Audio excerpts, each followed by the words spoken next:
lunch and they were sitting in the middle of our garage doing a picnic.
Then you just wanted to take a nap, but he was pissed.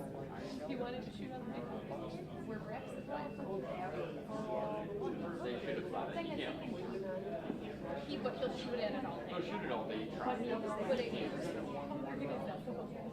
But he was like, people want to shoot on the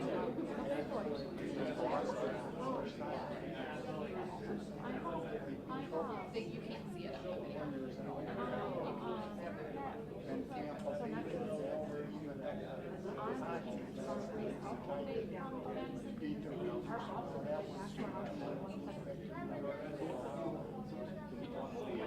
I'm drunk. I'm not going to do this.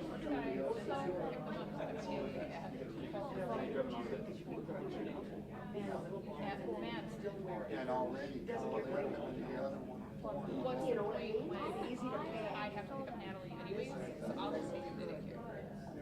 No, but one thing.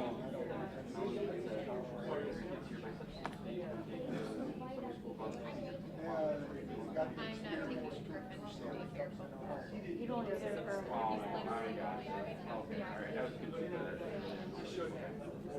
I mean, I'm not. Right behind her. It's the one by the house. Hey, Courtney is Griffin's teacher this summer. You better forewarn her. Let her know how crazy.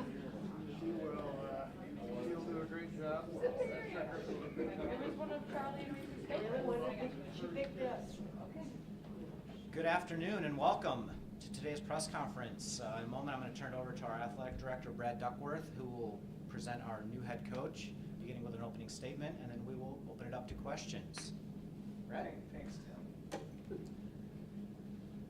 Thanks, Tim, and thanks again to everybody for coming out. Another exciting day in Stevens Point basketball and Stevens Point athletic history. I'm excited to stand in front of you. Before we get started in the next era of women's basketball at UW Stevens Point, I do want to take one moment and acknowledge our coach of 32 years. You know, Shirley Egner, I spoke to her this morning. She is extremely excited about the next phase and about the hire that we're about to announce. You know, in true Shirley fashion, she said, this is not about me today, so I do not want you to mention my name, so I have to start the press conference by mentioning her name. And you know what? She doesn't work here anymore, so she can't yell at me like she used to. So, you know, Coach Egner, 32 years. It's been 32 years since somebody stood in front of a room full of people announcing a women's basketball coach. That's a long, long time. I think I was in high school. So it's been some time, and we're honored, and she's excited, and we're excited to acknowledge her. I also want to take a moment to thank our search committee. This is a major search. This is a massive search for UW Stevens Point Athletics. Diane Gilbert, Senior Women Administrator, two of our players, Josie and Alexa, Ryan Konitzer, our softball coach, and our committee was chaired by Lindsay Coy, our volleyball coach. You know, when we started this, I literally said to Lindsay, I want you, except somebody who dribbles it, not hits it over a net. I want somebody with passion, energy, enthusiasm for the game, care about our student athletes, passion to get this program to continue its winning ways. Find me that person. Much easier said than done. And she worked tirelessly to make sure that that happens. So I want to say thank you publicly to our search committee for sure. As you can imagine, UW-Stevens Point women's basketball is a highly sought after position. We had a great committee, a great pool, a great number of applicants from all across the country, a great number of applicants from all divisions, Division 1, 2, and 3. And you know, I was really, really pleased. It was very, very competitive. What I was looking for, what we were looking for, started by asking the players, what do you think we need? Where are we? What do we want? Where do we want to go? And the word that just kept coming back was, we have a great family and we want to make sure we continue that atmosphere. If you look at Stevens Point women's basketball over the last 25 years, we are the most successful women's basketball program in the state of Wisconsin, the WIAC. We're one of only 2 programs to have a national championship, and we are the only program with 2 national championships. There was a period of 20 years where we won 20 games a year, 400 wins in that time. That's incredible success. And the women on the team said, you know, more than anything, we want to continue the family atmosphere, the alumni, the current players, where we're going, that has to be part of it. So we made sure we looked for that. They also said we want somebody who continues to bring energy, passion. I think when you see this coach, you'll find out that that's probably his #1 strong point, family and passion. I want somebody who's going to attack recruitment.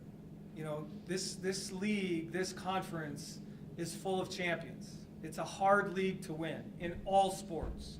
And that in this state is full of women's basketball, girls basketball players, but they're highly recruited.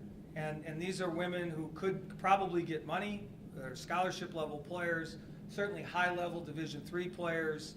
You know, we had a team in this league lose the national championship this year. This is a league that plays for championships. So we have to get out on the road and continue the legacy that Diane and Shirley got for us.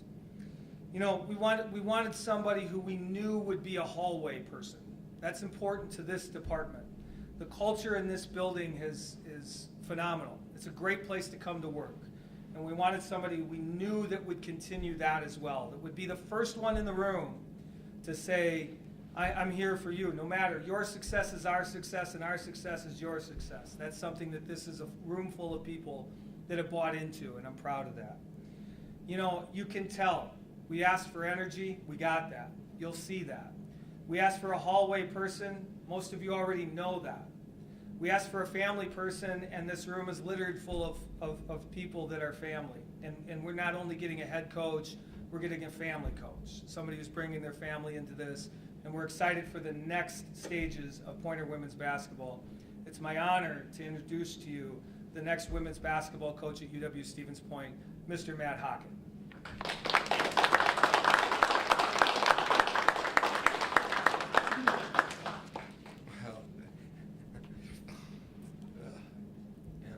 Well, I got to be aware of the clock.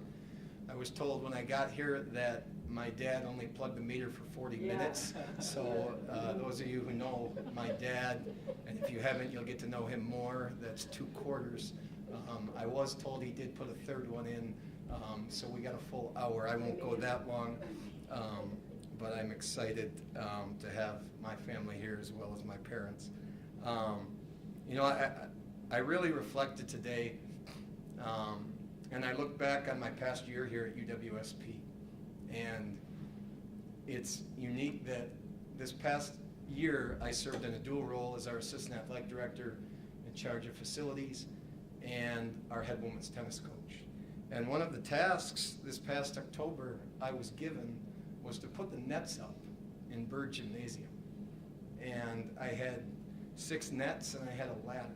And I went to every hoop and I hung the nets. And my wife was in the gym setting up, and I remember I was struggling to get through it. And I was going net to net and thinking, I used to cut these down as a coach. And I finished and I looked at her and I said, you know, how did I get here? And you know, 8 months later, I have that same question. I really don't know. I feel blessed. I feel honored. There's some groups of people in this room that I really need to thank. It starts with our academic administration, but more specifically our athletic administration. They've stood behind me and given me opportunities, specifically Brad when he asked me to step on and be our head women's tennis coach, dating right to our former assistant women's basketball coach, Diane Gilbert, who's now our associate athletic director, and has been a second sister to me. The support and the chance that they're giving me is life-changing, and I'll never be able to thank them enough. My UWSP coaching colleagues. Brad talked about a hallway person.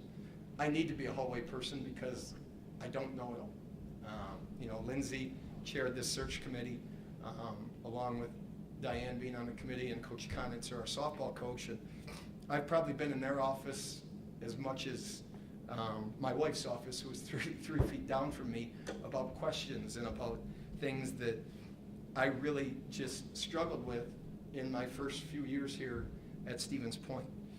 And to them, we have a philosophy here that is 1 point, 23 sports with one vision. And they're a huge reason why I'm up here, because I don't know if I could have made it to this point without them. My players, whether it was at Stoughton High School, the University of Minnesota Duluth, whether it was on a basketball court here in Quant Gym or on the tennis court out at University Courts, they gave me their heart. I had a tough morning. Jim Valvano once said, on a full day, you spend some time in thought, you laugh, and you cry. You have your emotions move you to tears. I've had all that today, and it's only 1:15. But my players, I told my women this morning I wouldn't be here without them, and to every group of players that I've had the blessing to coach, they've given me their heart. And for that, I can't thank them enough. My family, my parents are here today. My time in coaching, as I'm sure a lot of you that are in this room, hasn't been all candy and roses. But I've had great people to lean on, starting with my parents. One of the biggest lessons I learned from them is be where your feet are. Be where your feet are. And sometimes it's tough to be where your feet are. I remember when I was our assistant athletic director for facilities, Johnny Johnson sent me an email on a Monday morning at 7 a.m. about a bathroom problem. And I woke up and it was after a Sunday night Packer game, and I was disgusted. I said, Mom, can you believe this? Look at what I have to deal with. And she looked right at me and she goes, well, you better get your butt up there and do your job. So I've had tough love, and I've had great support. To my wife, Ann, whose office is 3 feet from mine.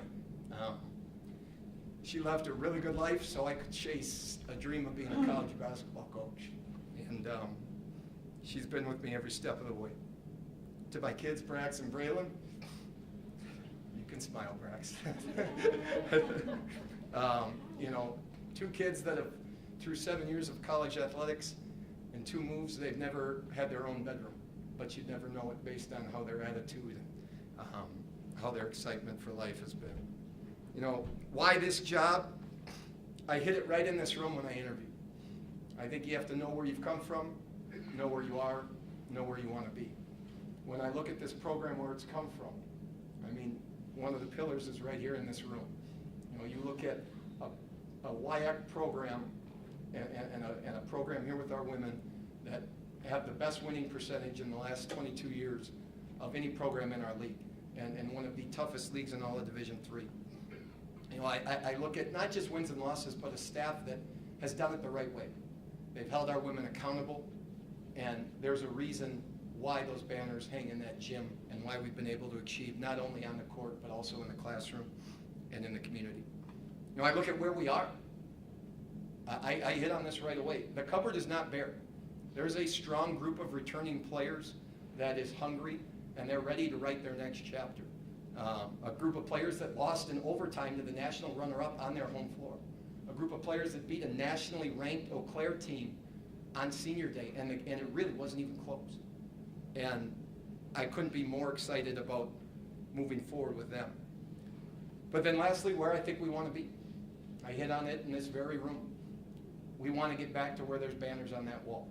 We want to get back to where our opponents, they don't want to come to Stevens Point. And when we're coming to their gym, they're worried about seeing that SP and that dog head logo. You know, how do you get from where you are to where you want to be? Brad hit on this. I think you have to have, and taking the words right out of Jim Valvano's mouth, I think you have to have an enthusiasm for life. I don't think there's another coach in the country that would stand at this podium that's going to match the enthusiasm and the energy and the excitement that I'm going to try to bring into Bird Gymnasium. You know, you have to have a vision, you have to have a goal, and then you have to be willing to work for it. And how will we work for it?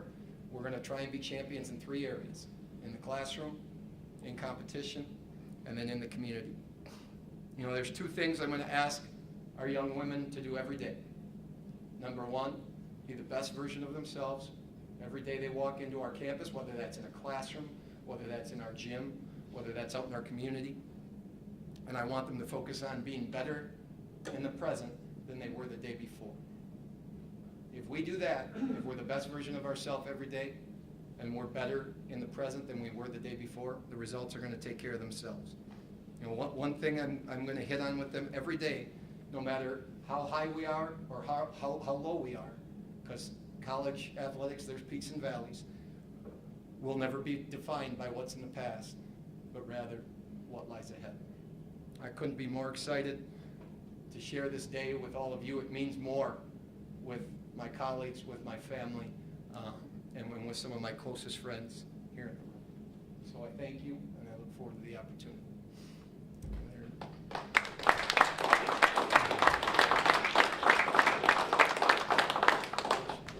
Back, congratulations. Obviously, you've worn a lot of hats over the last 12 months or so. Just how would you sum up the journey here in that time frame? Oh, man. A journey, it's one thing I hit on with our committee when I interviewed. You know, there's 2 things I think you have to do, you know, regardless of the hat you wear. You know, you got to be where your feet are, but you have to find joy in the struggle. You know, my time here, as many know in this room, it wasn't all candy and roses. It wasn't all sunshine and rainbows. There was peaks, there was valleys. But I think that's what makes today that much more special. And I think when I look back on whether that was in Quant Gym as our men's basketball coach, whether I was out on the tennis courts with our young women, whether I was our assistant athletic director in charge of facilities, whether I was a PA announcer at football or hockey, I think all of those experiences shape you into the person and into the coach that you want to be. And the true blessing for me is when I came here, I thought Stevens Point was going to be a stepping stone for me. I'd be 100%, I'd be lying to you if I told you that I thought I would end up here, you know, for the time, for the duration. When I talk to people now, I've said Stevens Point has become a final destination for me, and it's because of that journey, I think, that's led me here. Obviously, Shirley is kind of a one-of-one personality, so I don't think you're going to copy what she brought in any sense. But how do you continue what she built here while infusing your own spin on the program and making it your own? Well, what most people, the close people to me in this room, Shirley and I are very similar in a lot of ways. I mean, we come from the same hometown. You got to remember, Shirley's mom was my bus driver.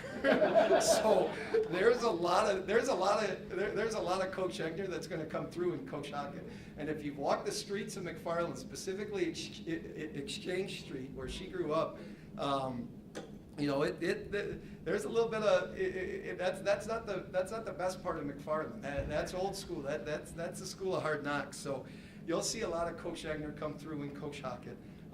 You know, I'll be honest. I don't know if I'll ever be able to get the job done quite like she did. Those are some very big shoes to fill, and those are some. I mean, she is a Brad used the term beacon in Division III college women's basketball, and I'd say even NCAA women's basketball. But the opportunity, I said, one of my first action plan items is to wrap my arms around her and tell her, I want you along for this next part.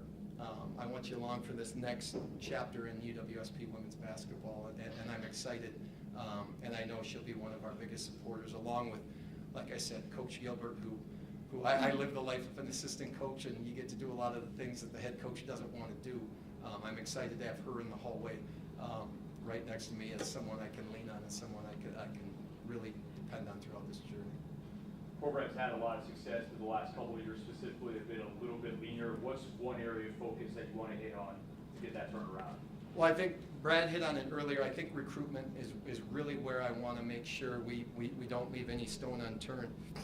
You know, and I want to be clear with that. The last few years, it's been hard times for everybody in college athletics. You know, you've had coaches serve in dual roles. Our assistant women's basketball coach is our head women's golf coach. You know, COVID has affected a lot of things here, not only on this campus, but throughout the country. But now we're getting back to normal. You know, we're getting our feet back under us. And I think the first thing I'm going to do is now, and when I talk about recruitment, that's not just recruiting for the future. That's recruiting for the now. These players didn't choose me, I'm choosing them. So one of the first things I have to do is get inside their living rooms and re-recruit them. And I had the best part of my day when I went through the interview process was sitting here with our team and talking about my vision, talking about really what I'm looking to do, what we're looking to do. You know, I told them they're not working for me, they're working with me. So, you know, I think really getting back to normal and specifically getting, you know, being a road warrior. I talked about taking that assistant coach's mindset, and all of us in this room know and have been probably assistant coaches at one time or another, taking that assistant coach's mindset to the head coach's chair and just refusing to be outworked, you know, in that department. What we've done, and there's no better X's and O's coaches than what we're in this program. I've seen it, and there's no better coaches in terms of holding our young women accountable to being not just great players but also great people. But the opportunity to carry that on is what really excites me. Whatever your tenure does end down the road, how will you define it as successful in your mind? Well, it's, you know, that's a great question. You know, I was asked before, what defines success for you? You know, in 2 years, 5 years, 10 years, what does that look like? For me, I kind of hit on that before. I think you'll never hear me talk about we need to get 2 home wins in a row in order to elevate us to this stage in the WIAC. You'll never hear me talk about, oh, we're 4-7, we need to get back to 500 in order to give ourselves a chance to host a home playoff game.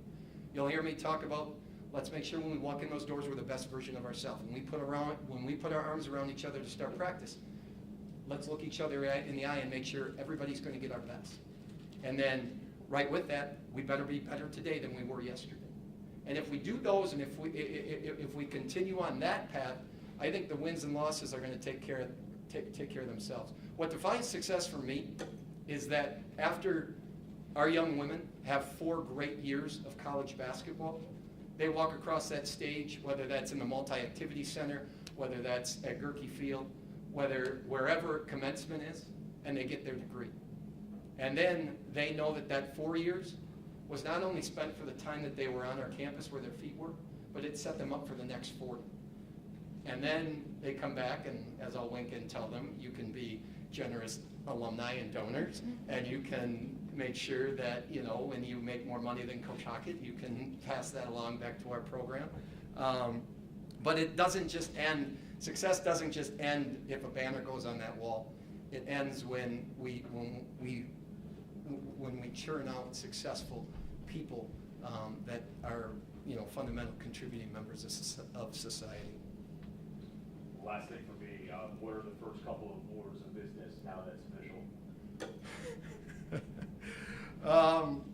Well, the first one is get out of this suit. I'm sweating right now, and these guys who know me know that Coach Krieger's laughing back there because he sees me in the locker room almost every day. I'm a guy that likes to bang the drum, but I'm a mesh short and t-shirt kind of guy, polo. I joke with Brad throughout the interview process. I don't know when that's going to be normal. Coaches now can dress down a little bit in quarter zips. I don't know when that becomes normal for formal events, but I'll be a proponent of that. You know, for me, the first thing is getting our girls on the same page. And Coach Gilbert was gracious enough at 6:57 this morning. I got 12 text messages with all their phone numbers, and they're ready to go, that nothing was communicated. I don't mean to get you in trouble, Coach. But making sure that I connect with them right away. And understanding that I have to get them on board. And they're our greatest ambassadors, and that goes into when we start recruiting this 2023 class. Like I said, connecting with Coach Egner and Coach Gilbert, and doing that. And then, you know, I cleared it with Brad. I'm going to be honest. This has been a long month. My wife and I are going to Palm Springs for a few days, and we're going to shut down for a little bit because it's been from one job to the next job. Don't get me wrong, I'll have my phone and I'll be working there, but we're going to spend some time and you know, really celebrate this. And then when we get back, it's going to be time to pound the pavement and get back to work. All right. Any other questions? Thank you. Thank you, everyone.